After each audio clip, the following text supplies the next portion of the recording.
Сегодня мы рассматриваем о задержании гражданина Кыргызской республики Султанова Манаса Асеневича.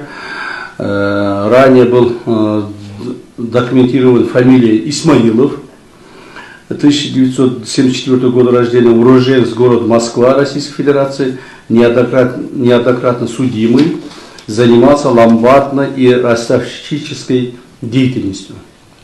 Так, ко мне поступило очень много заявлений от наших граждан о том, что как они пострадали от действия Султанова. Мы начали расследовать его деятельность, мы начали рассматривать, чем он живет, что он делает, как он зарабатывает. И все эти информации начали заблаговременно собирать. Так? И в конце концов, все эти материалы, когда все материалы собрали, мы решили возбудить уголовное дело. Так как от его деятельности, от его работы, оказывается, все время страдают люди. Поэтому мы решили возбудить уголовное дело и расследовать. Расследовать это все как бы в рамках уголовного дела и чтобы дать ответ всем. Уже в начале расследования данного уголовного дела мы выяснили несколько его действий по части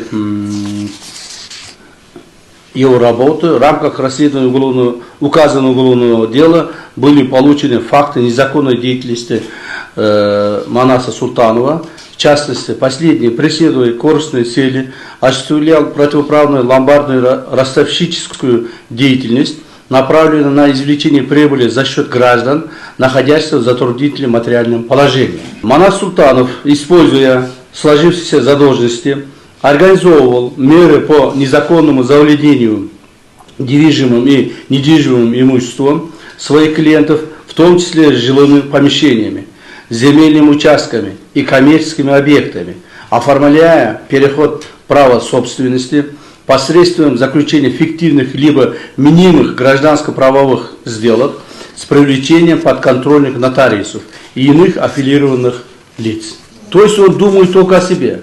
Все ломбарды должны давать проценты, если там простым языком сказать, не выше 30%. Все. Максимально 30% должно быть. Со всеми накрутками. Не больше. А у нас ломбарды работают 40, 50, 60, 100% некоторые накручивают. Так? Это все незаконно. Всех этих таких ломбардов, которые, не соблюдая статью 6 о ограничении ростовщической деятельности закона, не соблюдает, их нужно привлечь к ответственности. Энен жүрөгү чыдаш кыйын экен. Сиздерден көптөн көп суранабыз. Апалар, аталар, эжелер жардам берилечи. Ассалому алейкум, урматтуу кыргыз элим. Буга чейин сиздердин жардамыңыздар менен Турциядан 5 жолу операция болуп келдик.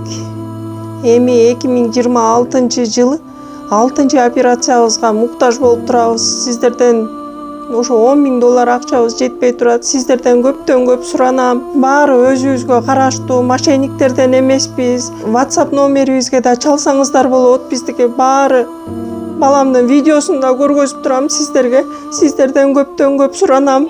Баланын бир жери ооруса эненин жүрөгү ооруйт дегендей кыйналып кеттик. Азыркы мезгилде ушу тез арада бизге акча керек болуп турат. Баланын көзү жылтыраса эненин жүрөгү чыдаш кыйын экен. Сиздерден көптөн көп суранабыз. Бардык карталар өзүмө караштуу. Мбанк 210513 Жанаркүл Д деп чыгат. Россия өлкөсүнөн котором дегендерге Сбербанк бар, өзүбүзгө караштуу алдагы. Бардыгыңыздардан жардам сурайбыз терең ыраазычылык менен. Урматтуу кыргыз элим, апалар, аталар, эжелер жардам берилечи. Башка балдардай мектепке баргым келип атат. 40 операция болайын деп калды. 1 сомдон 10 сомдон да болсо жардам бериле. Аныч. Элди сызга отургузган ири ломбард түйүнүнүн ээси камалды. Бишкек шаарында мыйзамсыз ломбард иштетип, жарандардын мүлкүн тартып алып жүргөн шектүү кармалды. Бул тууралуу Улуттук коопсуздук мамлекеттик комитети билдирди. Атайын кызматтын маалыматына караганда, шектүү жаран материалдык жактан кыйналган адамдарга өтө жогорку үстөк пайыз менен акча берип, сүткорлук кылган. Кийин карызды шылтоо кылып, жарандардын үй жайын, жер тилкелерин жана унааларын тартып алып турган. Тергөөнүн версиясы боюнча, шектүү карыз алгандарга оор шарттарды коюп, аларды карызды төлөөгө мүмкүнчүлүк бербей, көз каранды кылып алган. Мүлктү тартып алуу үчүн жасалма келишимдерди түзүп, өзүнө караштуу нотариустарды колдонгону айтылат. Ошондой эле, жабырлануучуларды коркутуп, үркүтүү үчүн мамлекеттик кызматтагы тааныштарын пайдаланганы белгилүү болду.